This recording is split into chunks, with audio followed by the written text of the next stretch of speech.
Welcome back to the deep dive. Our mission today is pretty laser-focused. It is. We're looking for the real insights from decades of, well, extraordinary and documented encounters. Right, between UFOs, unidentified flying objects, and the most sensitive national security sites in the United States. We're talking about nuclear weapons facilities, our strategic delivery systems. Exactly. We're giving you a shortcut to the most compelling accounts from people who were actually there.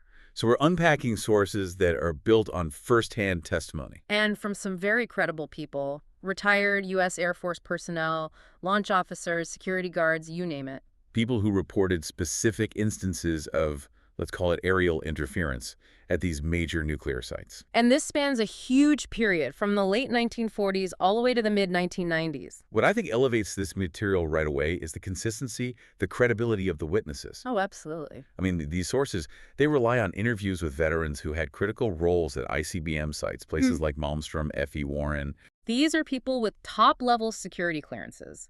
Their job was to maintain and, if ordered, fire nuclear weapons. They lived under such intense scrutiny. They signed incredibly strict security agreements when they left the service. And yet, they chose to risk it, to break that lifelong silence to share what they saw. So if you look at the big picture here, what these accounts seem to suggest is that these phenomena, they weren't just random. Not at all. It seems they were consistently, almost persistently interested in one thing. The American nuclear stockpile. From the very moment it started to exist. Okay, so let's unpack that pattern. Let's start at the beginning, the dawn of the nuclear age, right after World War II. Right. Which sites came under surveillance first? You have to start where the weapons were being made. So the Hanford plant in Washington. That's where they made the weapons-grade plutonium. Precisely.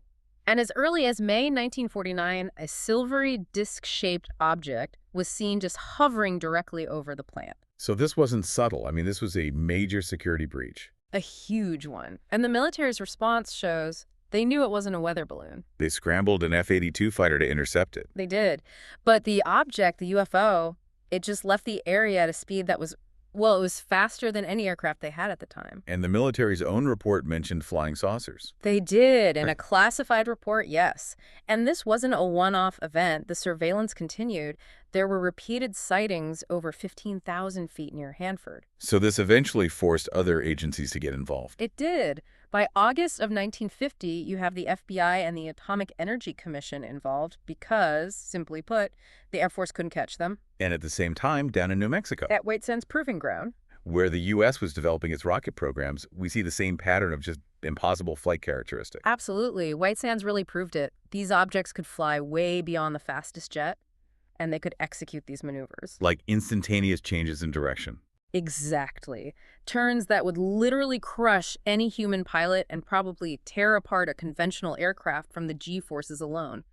It showed that whatever these were, they weren't playing by the known rules of physics. And staying in New Mexico, this is where we get the green fireballs phenomenon. Yes. Now that sounds even more mysterious than a silvery disk. It was a huge mystery at the time. These were very distinct greens, sometimes blue, flashes and streaks of light, and they were seen again and again near the most important labs we had. Los Alamos and Sandia. The heart of the atomic weapons program. And a top meteor expert, a Dr. Lincoln LaPaz, he confirmed they were not natural, not meteors. And this is where the thinking inside the labs gets really interesting. It does. Because they couldn't explain it with conventional science, Yeah. right? So these Los Alamos scientists, they start having these informal chats. And they're theorizing that these fireballs could be unmanned test vehicles, probes almost. Projected from some kind of larger mothership hovering hundreds of miles up. And you have to remember the context. This wasn't some sci-fi convention. They were seriously rationalizing this. Saying that if they were probes, they might be engineered to burn up or even self-destruct. Right, to prevent us, the people on Earth, from figuring out what they were doing or what they were made of. This was being discussed at the birthplace of the atomic bomb. And here's the crucial link. The sources point to this eerie correlation. Go on. The fireball sightings, they seem to match up, both in time and place, with areas where radioactive fallout had drifted over. Both from our tests and the early Soviet tech. Exactly. Yeah. Fallout that had passed over just a few hours or days earlier. Oh, wow. Which suggests a very direct, very specific interest in the byproducts of nuclear fission. So it creates this powerful, repeating theme throughout history. Where the nuclear energy went. The phenomena followed. And that really sets the stage for the next phase, which is much more serious. We go from observation to, well, direct interference. Let's jump to the 1960s. We have to start with what might be the clearest evidence of physical control. The Big Sur missile incident, 1964. This one is absolutely critical because this involves a strategic weapon system being actively physically disabled. So set the scene. Okay. An Atlas D ICBM is launched from Vandenberg Air Force Base. It's carrying a dummy nuclear warhead, a test flight. And the whole thing was being filmed. It was, by optical tracking equipment. Yeah.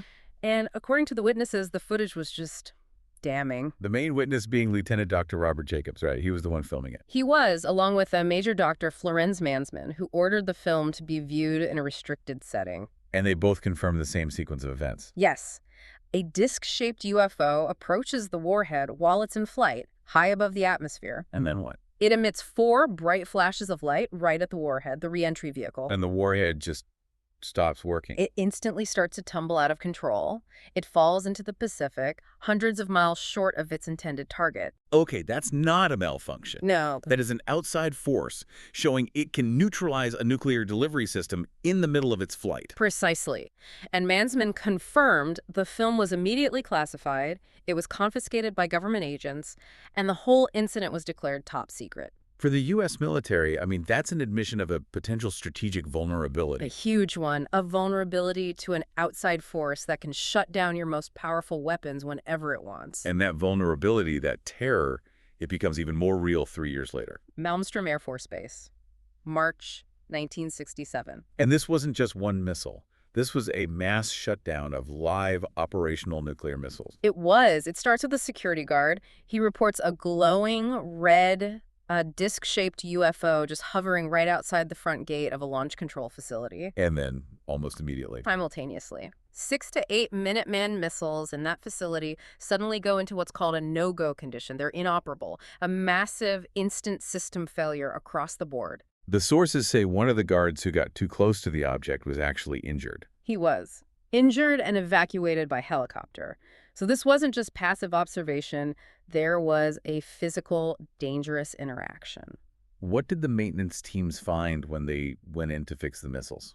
The teams that came in after, guys like Hank Barlow, a former technician, they found weird physical damage. What kind of damage? Evidence of circuitry that had literally melted inside several of the missiles. And remember, these missile sites were miles apart from each other. So it wasn't one single power surge? No. The command is on the ground at the time. They were reportedly fully aware of the UFO link. So we have multiple credible cases, Big Sur, Malmstrom, where some outside force proves it can just switch off our nuclear deterrent. Right. Which brings us back to the question of how. Let's look at the technical data again, just to grasp the scale of their superiority. Let's go back to 1952, the Washington, D.C. overflights.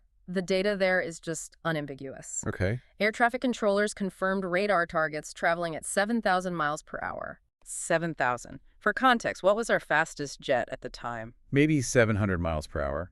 So this is 10 times faster. And that incredible speed wasn't even the most mind-bending part. No, not at all.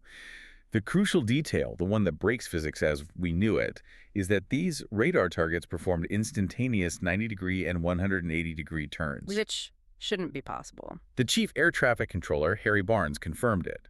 For any object moving that fast to turn like that, it would involve forces that just don't exist in our understanding of aerodynamics. It implies they can somehow suspend or manipulate gravity and inertia. The military must have realized right then and there that any kind of conventional interception was.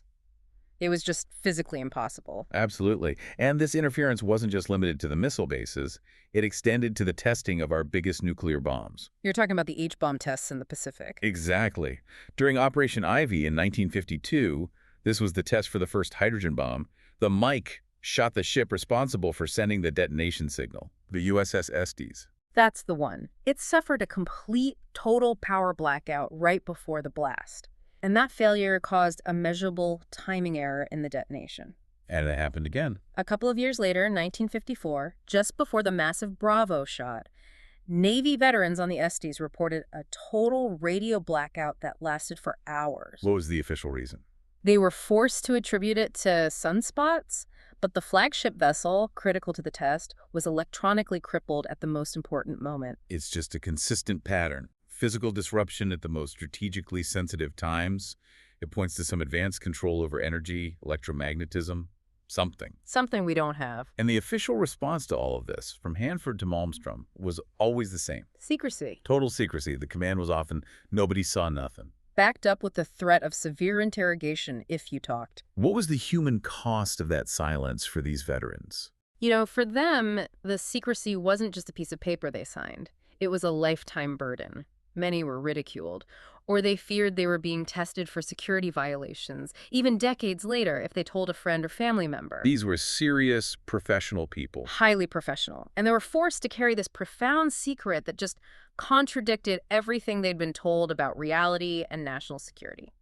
So if these entities have this level of technology, this level of control, and they're so interested in our nuclear program, why this sporadic appearances?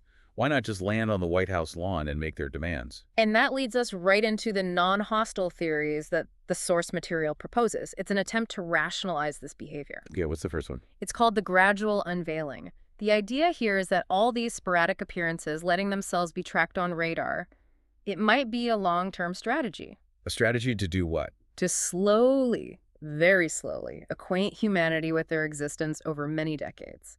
So they're conditioning us, releasing the data bit by bit to avoid, total societal breakdown before some kind of eventual unambiguous contact. Leaving an empirically verifiable calling card, you could say. That's one interpretation. And the other theory? The other is that they're essentially alien anthropologists. Just here to observe. Purely scientific observers, studying a planetary society without intervening. Their aloofness can be explained that way. If you intervene, you taint the data you're collecting on our culture, our politics. Our self-destructive tendencies. Exactly. But that seems a little too convenient, doesn't it? If they're just studying us, why are they actively disabling our weapons?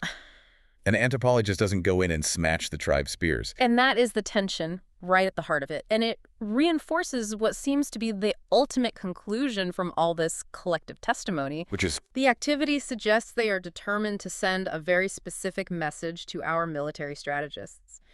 The constant interference at every single stage, development, testing, deployment, it suggests they're trying to make us think twice about possessing them in the first place. So their interest is in deterrence. A deterrence of humanity, by humanity. A warning about our own potential for self-destruction. We've just walked through this incredible repeating pattern. Sophisticated aerial phenomena showing up at nearly every stage of nuclear weapons development. From the plutonium production at Hanford to disabling operational missile silos at Malmstrom. Right up to the testing of massive H-bombs like Operation Ivy. The connection seems undeniable. And that connection brings us right back around to the physics of it all. The capabilities we've seen, the 7,000-mile-per-hour speed, the complete lack of inertia during those turns, it just demands an explanation that goes way beyond jet engines. When you look at those impossible maneuvers from 1952, you're forced to consider the most exotic concepts in physics.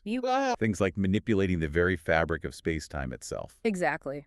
The source material brings this up. Concepts like faster-than-light travel, or FTL, via a warp drive.